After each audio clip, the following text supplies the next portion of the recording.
Hello student, आज हम लोग सुप्रीम कोर्ट के ऊपर चर्चा करते हैं। हम इसमें आर्टिकल 124 से लेके 130 तक पढ़ने को मिलता है। पढ़ने को तो बहुत तक मिलता है, लेकिन जो इम्पोर्टेंट है हम आज उन पे चर्चा कर लेते हैं। आर्टिकल 24 में सुप्रीम कोर्ट की स्थापना के बारे में बताया गया है। हमारा सुप्रीम कोर्ट जो दिल्ली में स्थापित है उसके बारे में। आर्टिकल 124 125 में कहा गया है कि वेतन की चर्चा की गई है सुप्रीम कोर्ट के जजों की। और 126 में जो मुख्य CJI मुख्य न्यायाधीश हैं उनके बारे में चर्चा की गई है कि उनको शपथ कौन दिलाएगा, उनका पद कैसा होगा, उनके लिए क्या प्रावधान रहेंगे, इसके बारे में चर्चा कर गई है।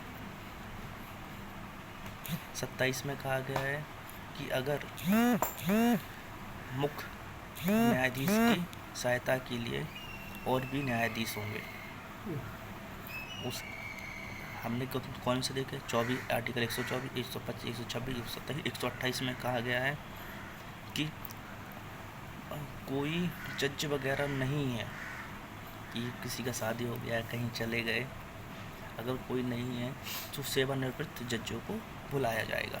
आर्टिकल 29 में कहा गया है कि जो भी पुराने फैसले दिए गए हैं, तो प्रेजेंट टाइम के लिए हम लोग उन्हें सबूत के तौर पे बता सकते हैं कि सर आपने ये फैसला दिया था और देखो आज आप इस फैसले से मुकर रहे हैं, तो आप ऐसा बता सकते हैं, एग्जाम्पल पे उन्हें रख सकते हैं। आर्टिकल 130 में कहा गया है कि मुख्य न्यायाधीश की चर्चा पे संसद एक खंड पे बना सकता है, मतलब एक ब्रांच बना सकता है। आर्टिकल 130 में कहा गया है। और 132 में कहा गया है कि हाई कोर्ट सुप्रीम कोर्ट से अपील कर सकता है, कोई फैसले के लिए हाई कोर्ट सुप्रीम कोर्ट से अपील कर सकता है। और 137 137 में कहा गया है कि सुप्रीम कोर्ट अपना फैसला बदल सकता है।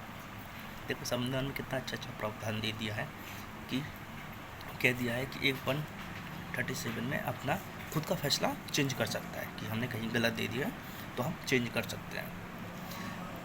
और मुख्य देखें तो 141 में कहा गया अगर कोई भी व्यक्ति भारतीय है और भारतीय संविधान और सुप्रीम कोर्ट के जरिए नहीं चलता है तो वह अपराधी की श्रेणी में आ जाता है। 141 में कहा गया। 143 इसमें कहा गया है कि राष्ट्रपति जी सुप्रीम कोर्ट से के जो मुख्य न्यायाधीश होंगे उनसे किसी भी चीज़ के लिए सलाह ले सकते हैं, लेकिन मुख्य न्यायाधीश उसको सलाह को देने के लिए बाध्य नहीं है। जय हिंद दोस्तों, ऐसे कुछ आर्टिकल हम लेके आपके लिए हिस्ट्री, ज्योग्राफी, इकोनॉमी के कुछ ना कुछ चैप्टर लेके आते जाएंगे। Thank you.